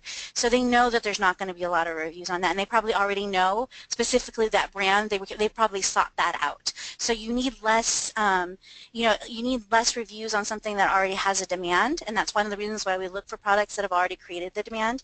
But we don't artificially go after them. If we do anything, we set up Feedback Genius to let them know if they love the product, here's where they can leave a review, and if they hated the product, to have them come back to us, not leave a review. Got it. Next question is, I'm going to combine two people's questions because it's literally the same thing. So from Randolph Littles and Gary Kopp, specifically regarding OA, online arbitrage. One of them is really overwhelmed, and one of them is just starting off. So when we talk about OA, what are some of the things you should look for to make sure an item is worth selling, and what is the best way to start OA? So you want to start away doing it yourself, and you want to try to do it as systematically as possible, because if you try to, it's just like in retail arbitrage. If you spot scan, it takes a lot longer to see results. When people are telling me that they can't find things in retail arbitrage, 97% of the time it's because they're spot scanning. And the same thing with online arbitrage and wholesale. If you're just kind of only running numbers for the things that you like, you're not going to get the same results. So you're going to need to go through. So I would pick an area. I would pick a niche. I personally stay off of Walmart, Target. We don't source any, we actually don't even source stores. We've actually left stores at OA. If OA X-Ray picks up a store, we actually stop sourcing at that store because it messes up the supply and demand and prices start to fluctuate. So we go to the weirder sites, the small, maybe sites that aren't scraped by those things. We find items, and then you want to just gather the data. So you want to get the, the price, the ASIN and where that item is, and then you can use something like ScanSheet or Scan Power Evaluate to upload those things, and then it will pull down the sales rank and the ROI and all of that for you. And then so then you can go back and pick the ones that you want. And you want to make it sure that you're buying off of the numbers in the beginning, and you also want to make sure that you're buying small quantities until you really have experience. While it does stink when you're like, man, I could have got 500 of those on clearance, it is a much worse feeling when you bought 500 and you should have only bought 5.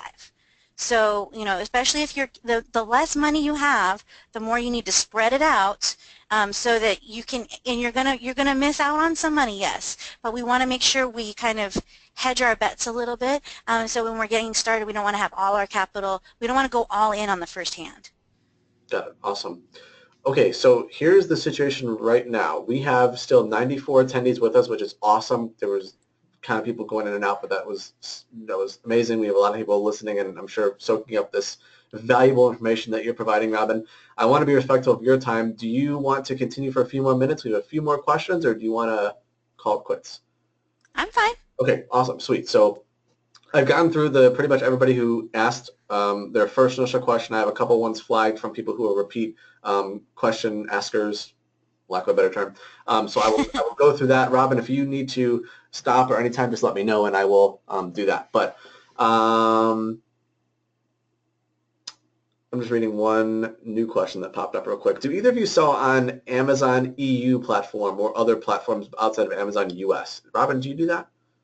No, not yet, because you know when you sell it. So some of the things you need to think about before you sell in another country is the VAT, you know, their taxes. So you know, the VAT tax once you get VAT registered, that it's a significant amount. So you need to make sure you do your research prior. But there's also safety and safety compliance laws as well. So for example, if I want to sell a textile in Canada, it has to have the tag in French in it as well. So if I buy something RA here, it might not meet the requirements there.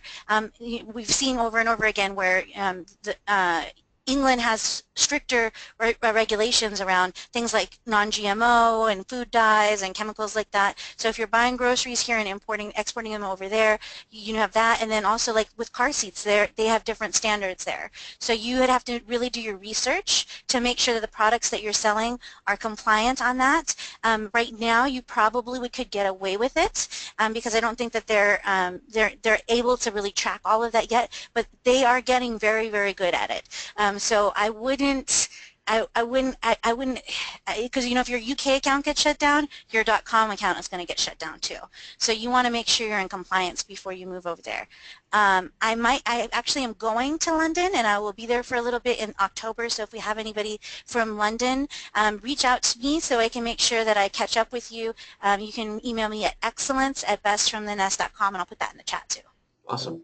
And just to add something to that real quick, when you go to sell on sites like amazon.co.uk, things like electronics, for example, that's like nearly impossible to sell because their power outlets are different from the U.S. and it's actually against Amazon policy to sell something that doesn't fit their requirements in that country. And you cannot sell a 110 type of powered system here and say, oh, I'll just include an adapter. That's not allowed. So you, like electronics internationally, bad category. So you got to be very careful of that. And the only thing I'll add to international selling is, you know, it can be lucrative because your competition normally is a lot less. So although it's strenuous to potentially get products over there and get through the initial, you know, learning process of selling on those platforms, you know, a lot of times, like for me, you're able to sell products that may go for $30 in the U.S. that you can sell for double or triple over there because there's no competition and they're looking for products. So there's positives and negatives. So, you know, you really got to weigh it. It's not like a one-sided answer, but it can be a lucrative model for sure. I think if you're already doing really well, you've got some systems in place and you've got some bandwidth freed up, then it can be a great first move. If you're already overwhelmed, you're just starting, you're getting your feet wet, you're still trying to figure it out, and you're not consistently profitable in the U.S., I would say be consistently profitable in the U.S. for at least 3 to 6 months before you start going to another country and adding all of those things to the mix. But, you know, again, it's your business. You can do what you want. But that would be, like, if you were my brother or sister, that would be what I would say. Got it. Yep. A point of clarification question for you, Robyn. You mentioned that sourcing being different when you're looking for wholesale products versus RA. How do you know what types of products to go deep with? So the way that we decide how deep, you know, so we always try to buy the smallest the smallest quantity possible in the beginning. So we will buy, you know, 6 of something, 3 of something, and then we'll actually see how it sells through. And if we sell 3 in the first day, then we know that we can send more in. So what we do is, you know, we will, you know, if it looks like it's going to sell like 30 in a month, we'll send 10 or 15 in, and we'll see how they actually sell through. And then we'll look at that data and say, okay, well, because in the inventory health report, sexiest report that's out there, it tells you how many you sold over a 30-day period, over a 90-day period, how many weeks of coverage you have left. So we try to keep 4 to 6 weeks, 4 to 8 weeks in coverage on our SKUs. So we'll look and see, you know, what the numbers say. Now, you have to use some common sense with the numbers. Some of you guys know about my stepmom's Super Bowl plates. So the Super Bowl was here in Phoenix, and she was buying these Super Bowl plates, and she was selling them like crazy, right? So she went to go get more, and my dad was like, no, Ling, don't buy any more. The Super Bowl, once it's over, it's over. And she said, you know, she didn't believe him. So she bought like almost a pallet full of Super Bowl plates like 3 days before the Super Bowl. And so we're still eating off those Super Bowl plates. And that was 2.5 years ago. So you have to, you know, you have to look at not only how have they been selling in the past, but what's predictable. So right now, you know, inflatable black cats aren't going, the sales rank's not going to look really great, but it will be great in October. Now, you know, the week before October, they're going to look really great, but we know that in November, nobody wants an inflatable black cat. So you need to make sure as you're restocking, you're using the numbers, but you're also using common sense. So you have to, that's why, you know, even if you have a program that will calculate it, you still have to look at those numbers, and you have to really, we actually purposely make it so you kind of have to actually look at the numbers and assign it ourselves, because we don't want to get sloppy and just reorder what the computer says. Got it. And so you said you're more of a low risk person when you're looking to source products, but however, you said you source kind of weird products as well. So how do you know that a particular product will sell well on Amazon if it's so niche? So sales rank and number of sellers is like an inverse relationship. So if you think about it, you know, something that's ranked #1 in toys, it might sell, you know, 100. I'm just making numbers up. I'm sure they're not right. I'm just making numbers up. So, but let's say it sells, the #1 ranking toy right now sells 100 a day. If there's 100 sellers on that, and let's just pretend the buy box goes out equally among those, I would sell 1 a day. But then maybe there's something that's a toy that's ranked maybe 300,000, and it sells, you know, 3 a week, but there's nobody, I would be the only FBA seller. So I'm still getting almost as many sales as I was going to get from that #1. Sometimes I'm getting more because, you know, I'm having to play with price wars, and the price stays the same with the one that is more niche, because it's just me on there, so there's nobody changing the price. If anybody changes the price, it's just me, and I get all of the sales. And since I have the buy box all of the time, I can run sponsored ads to drive more traffic to it, which makes it more relevant, which makes it rank better. And then most people are lazy, and they don't rescan things that weren't good the first time.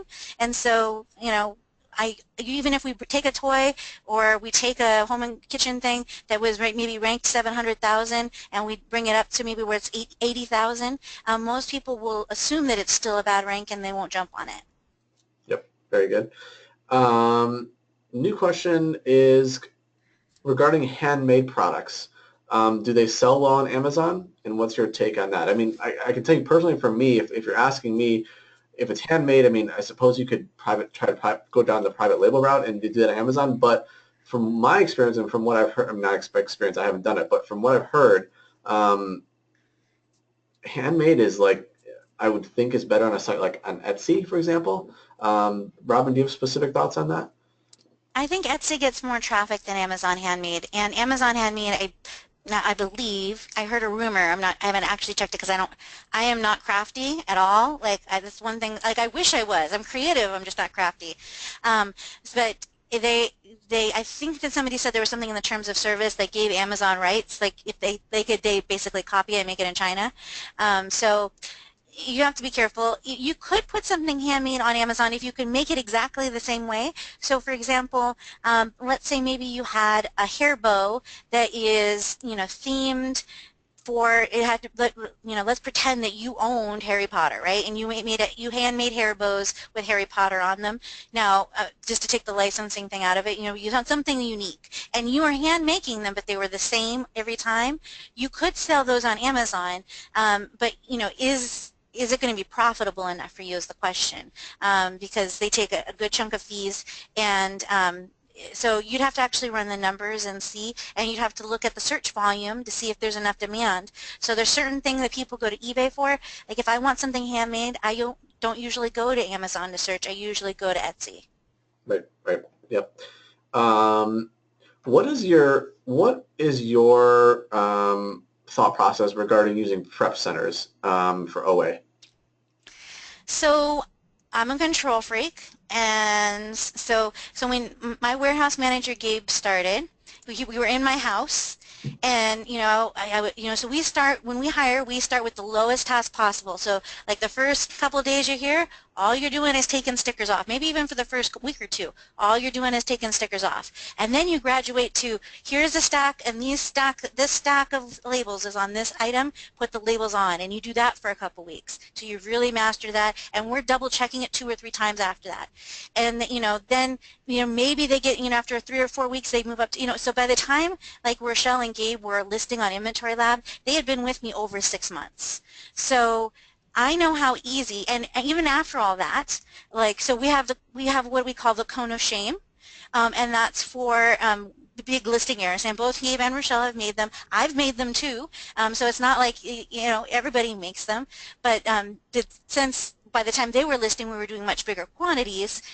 So Rochelle sent 100 stuffed plushes under the wrong size, and we had to call them all back. And then Gabe sent 107 mugs in that were there was slightly the wrong ASIN. We had to call all those back.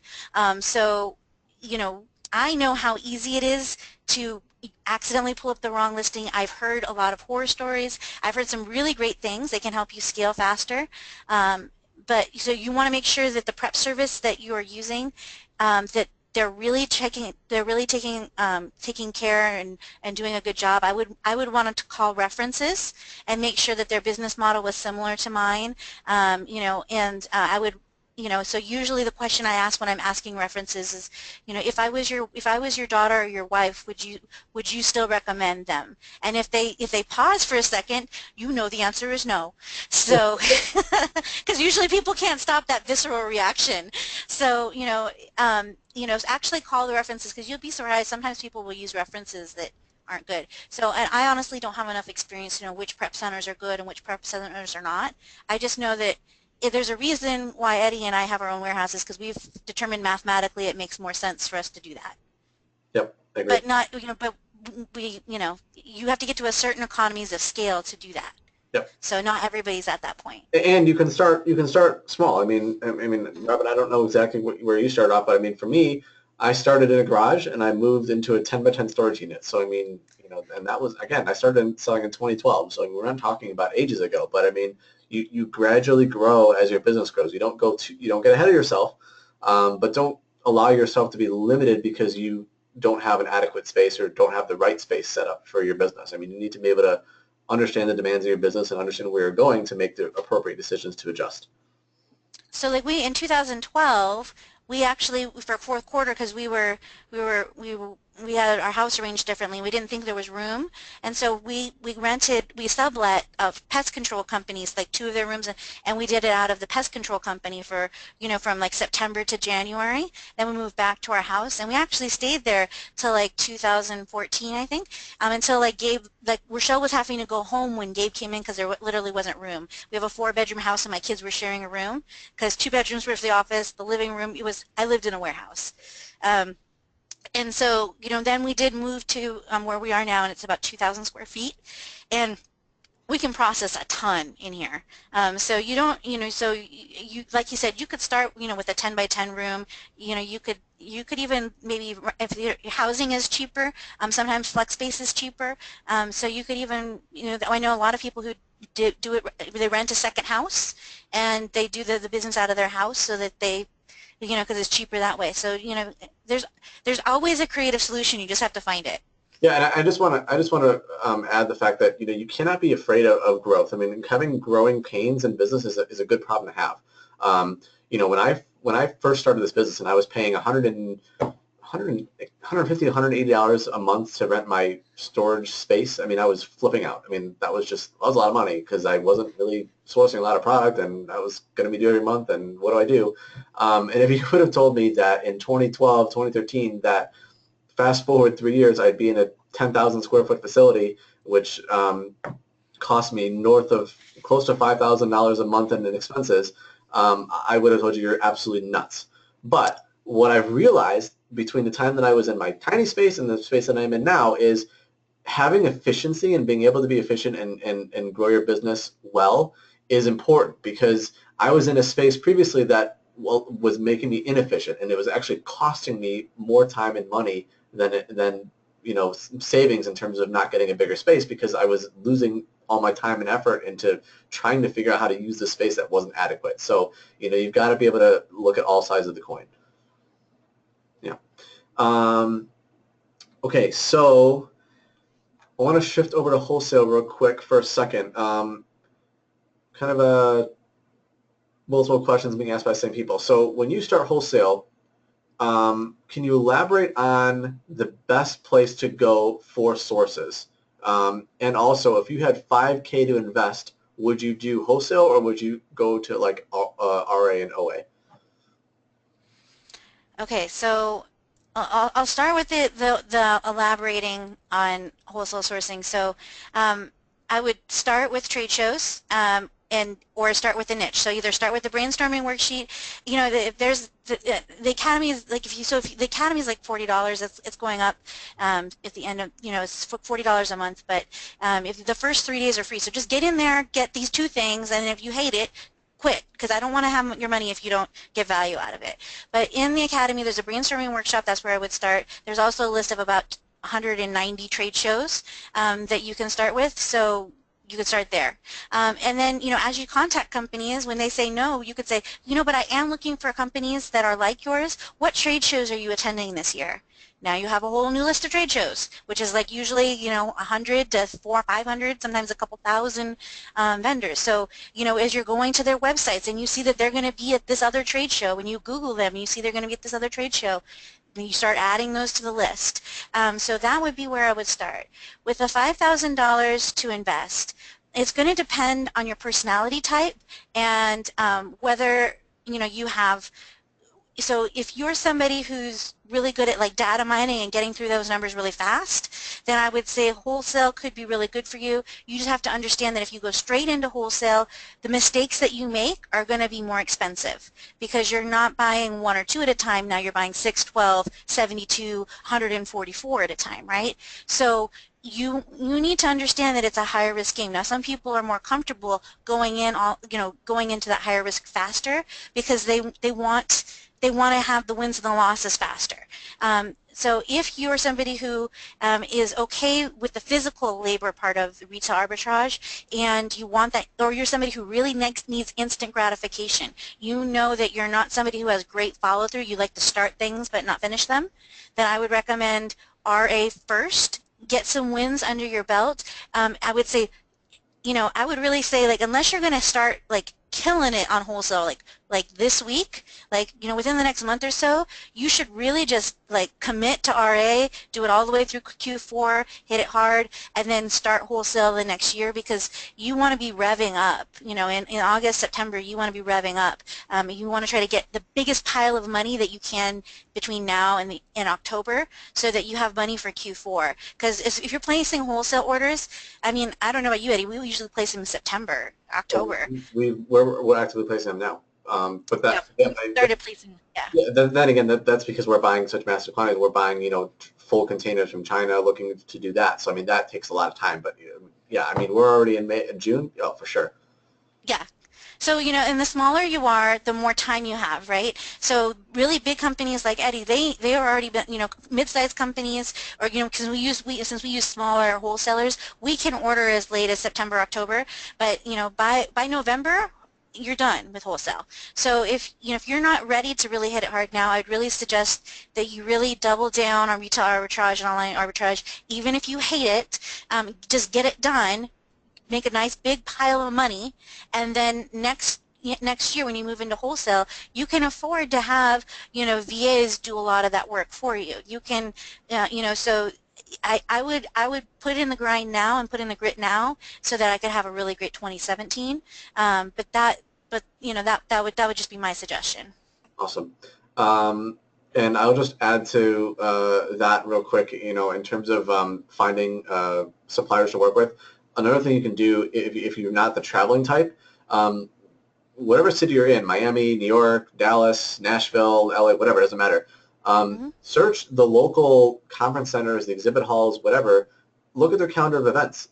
Most of the locations that host shows or conferences or whatever, they have them listed there. So if you can just search in your area for those places, look at their calendar events, find that, start there. It doesn't mean you have to go fly on a plane and go somewhere. Start local. They have those things listed, so you can find a lot of resources there for sure. Even the open to public ones, so like there's a gluten-free expo here, and now gluten-free is like, it's like a category, not a niche anymore. But for a long time we would go to that show so my son could try new things. But while we were there, we'd ask the companies, do they ship direct? Can we open a wholesale account with you? Can we call you next week? So even if you're going to shows that are open to the public, you still could find some things there too. Yeah, definitely. For Mandy Funk asked a question, what kind of verbiage do you use when approaching a wholesale company? I'm going to refer Mandy back to when this presentation is over, it's recording, and there's a whole ton of information we kind of talked about when we first started on best practice for that. So we did answer that already, but just as a reminder, everybody, that is, we have this recorded, and there's going to be a lot of information regarding that and everything we've discussed that you can watch again on this show. So, and because I don't think the chat goes if she came in late, so I reposted the link to the video of me and Rochelle. It's a stupid video, but people seem to love it, so I don't know. Awesome. And someone wants clarification on what a VA is. So a VA is just a virtual assistant that you can hire from mostly outside of the country, but they can do your busy work for you. You use VAs, right, Robyn? Yep, we have people in the Philippines, and then Vanessa actually is a virtual assistant. She started in our warehouse, but then she moved, and so she works remotely. And before that, Marjorie was in New Jersey. So we hire U.S. based, and we usually hire most of our VAs from the Philippines, and we've been very happy with that. Got it. What do you think about the FBA Scan app? I'm guessing that's the Amazon seller app, Stephen Rebuck. But what do you think about using that app? Is there pitfalls? Is there things to look out for? Do you use it? What's your thought process on that? So I haven't used it in a while, other than to look up things that are new. I need to get on there and look at it again. So the last time I used it, it didn't. So when you were looking at used items, it didn't recalculate for that. And there's some things that I do kind of like to be able to move very quickly into being able to see the rank, being able to look at the the actual product page, which is a little difficult to get to from that app. But they just added flow to the app, so that makes it a much better app. So I think it's definitely worth taking a look at again. For the people who don't know what flow is, what is that? So it's like the most awesome thing ever. So so if you have flow, like you can scan this and it'll be like, this is a bottle of ketchup, and it will, just by looking at it, it does like a graphical search for it, and it'll be like, oh, that's and so it will find it for you. Without scanning these, it matches the image to what it is. Yeah. So whatever the box is, so you could scan this, and it would be like, oh, that's a Funko Pop Elsa, so you don't have to there's no barcode, or maybe the barcode's covered because it's on clearance or something like that. Yeah, I think we're both trying to look through our office to see if we can find a good example, but we're both failing miserably. Next question is, we've got two left. When doing this might have been similar to the question about drop shipping, but when doing OA, can I list an item on Amazon first, and then once the item is purchased, can I purchase it from the website and then ship to the customer? So physically, yes, you can, but it is against the terms of service, and there were a lot of people teaching that method, and that's why, I don't know if you've noticed, there's some new metrics. Amazon and now isn't watching customer message satisfaction and return satisfaction, and that's specifically for that. I actually know somebody who does a ton of volume, and that's how he built his business. He built, $2 million business in like 6 months doing that, but he's been suspended 5 times. Oh, jeez. And I don't know how he's done that, but and he's because we were sitting at a table, and he and his friend that do that, they were sitting at a table, and they're like, well, you get like an A to Z claim every 2 weeks, and I was like, you can't breathe. No, you don't. You never get A to Z claims. So it's Amazon is definitely hunting those people down. So you can. It's not recommended. And speaking of A to Z, it's important to note that if you are doing FBA, you can't get A to Z. So that's an awesome advantage doing FBA on top of the other 50 billion awesome things about FBA. But yeah, you can't get A to Z claims, which if you don't know what A to Z claim is, it's basically a buyer telling Amazon that they're not happy with you or your product or your service or something, and Amazon does not like A to Z claims. And they really mess up your metrics. Really mess up your metrics and really mess up your account. Don't get them. They're not good. So leads me to our final question of the evening, which comes from Samantha. Samantha wants to know what percentage of your businesses, I guess both of us, do you do that is RA, OA, PL, and wholesale? So for me specifically, I'll tell you that, I started this business doing RA. We started this business, built it into a 7-figure business just doing RA from one retailer that shall remain nameless. But that was our business when we first started. It was strictly RA, traveling the country through these retail stores, one retailers, but city to city. We blew that up pretty big. But since then, end of 13 is when we transitioned. Yeah, 13. I'm strictly all wholesale now, so that's our model. I'm gonna dabble in the PL market at some point, maybe later this year or early next year.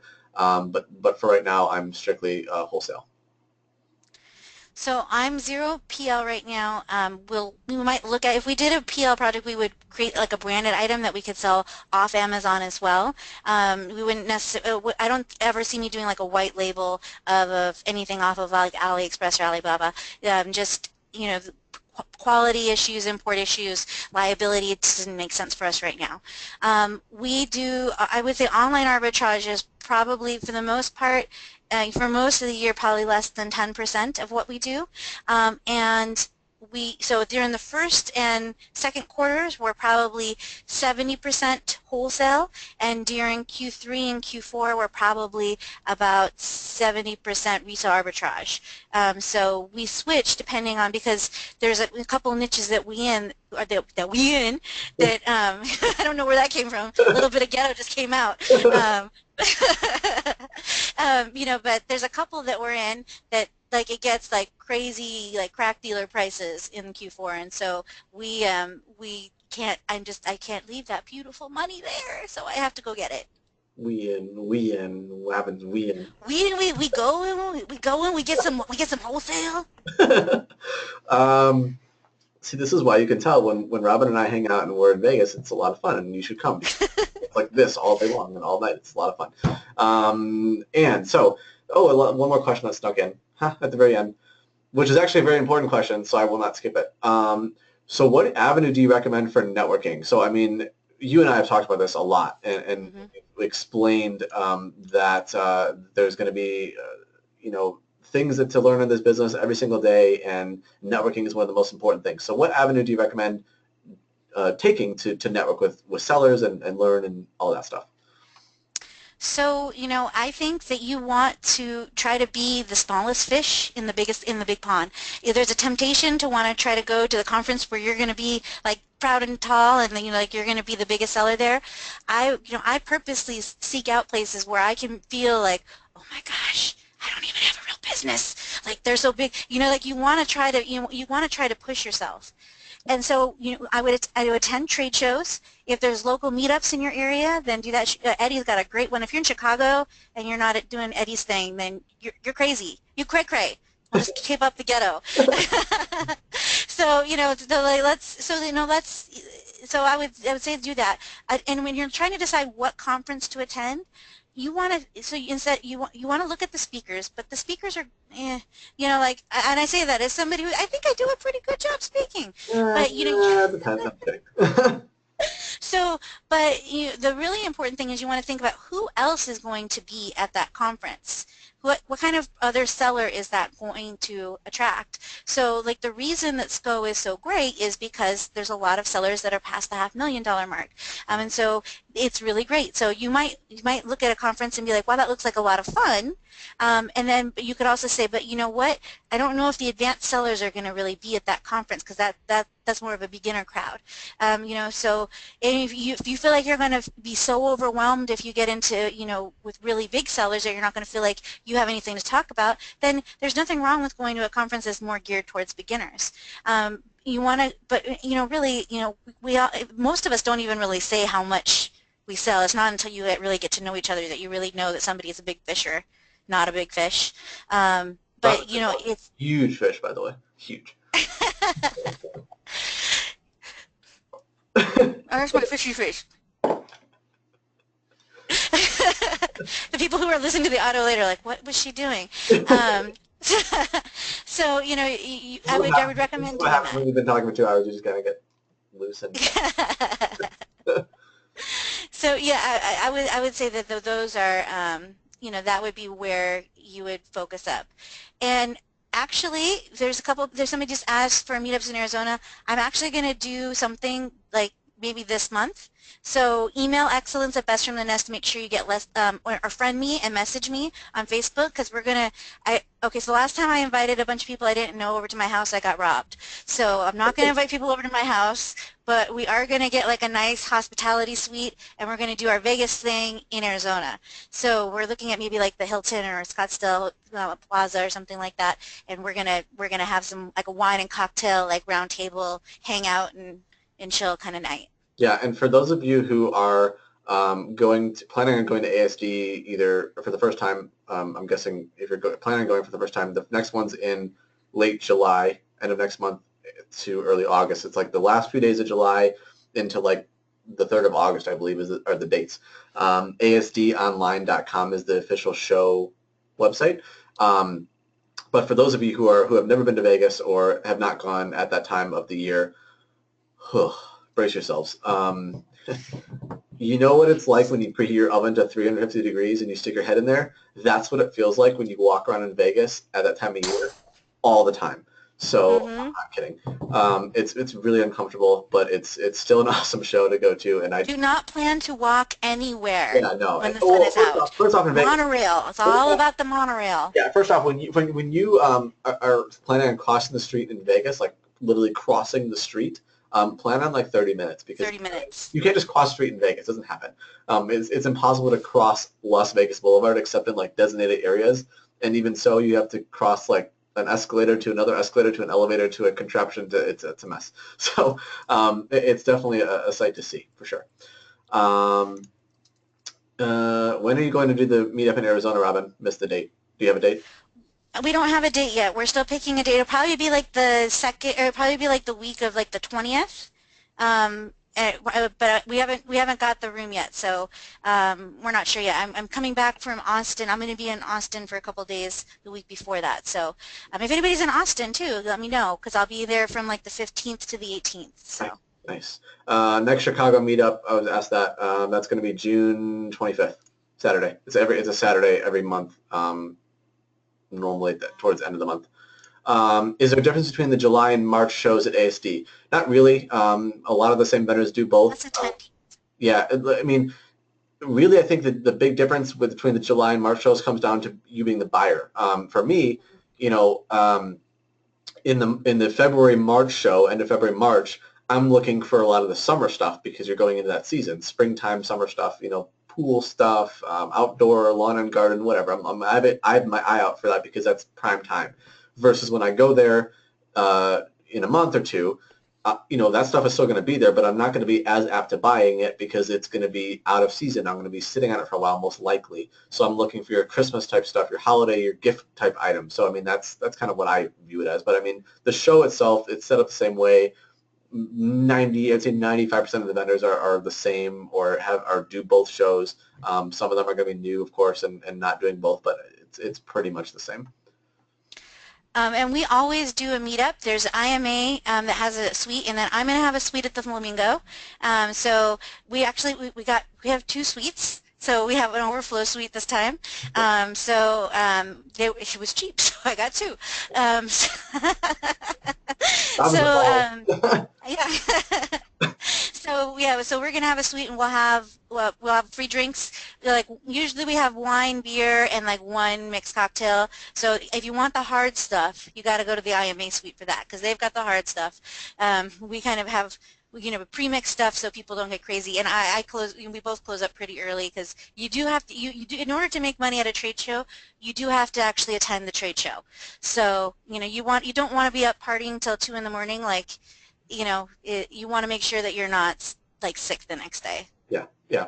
And so Teddy, that probably answers your question, but I just want to reiterate for those of you going to ASD, ASDonline.com will list all of the sessions, the educational sessions that happen during the show. The majority of them I would say are on like Monday, Tuesday-ish of the show.